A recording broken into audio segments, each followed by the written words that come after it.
Okay, this is 1948 by David Pietrusza. David Pietrusza has written a lot of great history, but he's also written a lot about presidential campaigns, very significant ones. He's written about the campaign of 1932, 1960, 1920, and of course 1948, and also he has one about 1936 coming out, which should be pretty fun to read. Biggest takeaway I get from his books is that you really get to know what these candidates and presidents were like when they were basically at their worst, trying to have these campaigns and become the most powerful men in the country. So 1948, this is the election of Harry Truman. He had taken over as president when FDR died. Important takeaways about this era. Truman was way more conservative than FDR, and at one point during his presidency, strikes were very common, and he threatened to draft the strikers. So a lot of FDR diehards left his administration because they thought he didn't really live up to FDR's greatness. Thirdly, the political establishment viewed Truman as a hick from Missouri because he was really uncharismatic and he had no college degree. So in this election, we have four candidates. We have Harry Truman, Thomas Dewey, Strom Thurmond, and Henry Wallace. And this is where the book gets really entertaining.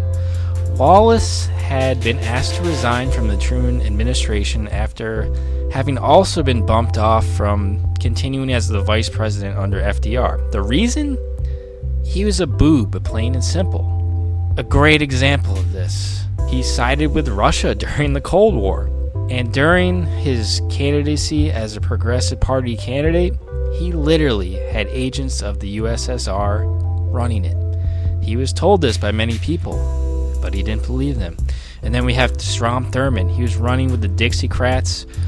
They're basically racists who are opposed to Truman because Truman had mumbled stuff about the civil rights legislation, but hadn't really done anything. But that angered a lot of these people, and they became Dixiecrats.